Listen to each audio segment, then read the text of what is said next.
મનરેગા યોજના એટલે અંતિયાળ સરહદી વિસ્તાર, જેમાં પોતાના જ ગામમાં 100 દિવસ જવાબદારીઓ આપવામાં આવી.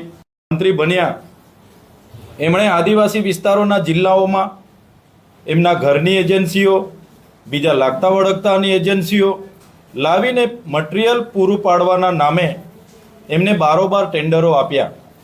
અને ભારતીય જનતા પાર્ટીના તમામ નેતાઓના આશીર્વાદથી એ જ એજન્સીઓને 5-5 વર્ષ સુધી રિન્યૂ કરવામાં આવ્યા. ત્યારે એ એજન્સીઓનું માલ સામાન પૂરો પાડવા માટેની નિવિદાઓમાં એમનું ટેન્ડર આપવામાં આવ્યું.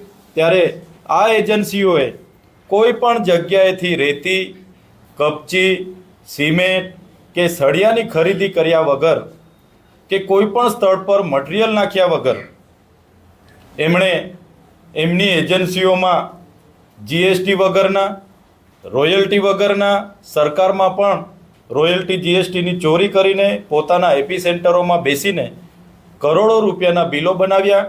સ્થાનિક નેતાઓને સાથે રાખીને અધિકારીઓ પર અમુક પ્રકારના દબાણો લાવીને, અમુક અધિકારીઓને અમુક ટકાવારી આપીને બારોબાર તમામ જિલ્લાઓમાંથી કરોડો રૂપિયા એજન્સીઓના ખાતામાં જમા થયા.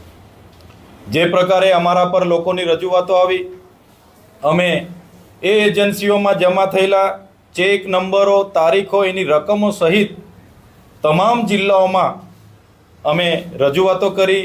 સન્માન્ય ગૃહમાં અમે માંગ કરી.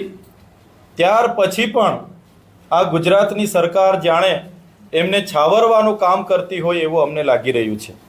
આજે પણ એમના મંત્રીને એમના સરકારી કામો, ચાહે પીએમના હોય, સીએમના હોય, એમાં કેબિનેટમાં એમને બોલાવવામાં આવતા નથી. હમણાં શાળા પ્રવેશોમાં પણ એમને બોલાવવામાં નથી આવ્યા. પણ સરકાર આજે પણ દાહોદ હોય, પંચમહાલના જાંબુઘોડા હોય, ત્યાં આજે પણ એસઆઈટીની એમણે રચના નથી કરી. અને અમે તો 19 પંચાયતના પુરાવા આપ્યા હતા. દાહોદના દેવગઢ બારિયા ધાનપુર તાલુકાના માત્ર 3 પંચાયતોમાં તપાસ કરતા 71 કરોડનું કૌભાંડ બહાર આવ્યું. અને તપાસ પણ હવે આગળ ચાલી નથી રહી. ત્યારે આ જ પ્રકારના કૌભાંડો એમના ભરૂચમાં થયા. ભરૂચમાં પણ અમે કીધું ત્યારે અમુક જ તાલુકાની જ્યાં જ્યાં અમે સૂચનો કર્યા ત્યાં ત્યાં તપાસ થઈ છે. તેના પણ બીજા તાલુકાના તપાસો હજુ પણ નથી થઈ. એ જ પ્રકારે નર્મદામાં કૌભાંડો થયા. એ જ પ્રકારે પંચમહાલ જિલ્લાના જાંબુઘોડા તાલુકામાં માત્ર 42,000ની વસ્તી છે. ભારતીય જનતા પાર્ટીના જિલ્લા પ્રમુખની પોતાની એજન્સીમાં, પોતાના પંથની, પોતાના ડ્રાઈવરના નામની એજન્સીમાં 300 કરોડ રૂપિયા જમા થયા છે. અને ત્યાં સ્થળ પર કામો નથી કે કોઈ જગ્યાએ મટીરિયલ નથી પૂરું પાડ્યું. આજે તેમને પણ છાવરવા માટે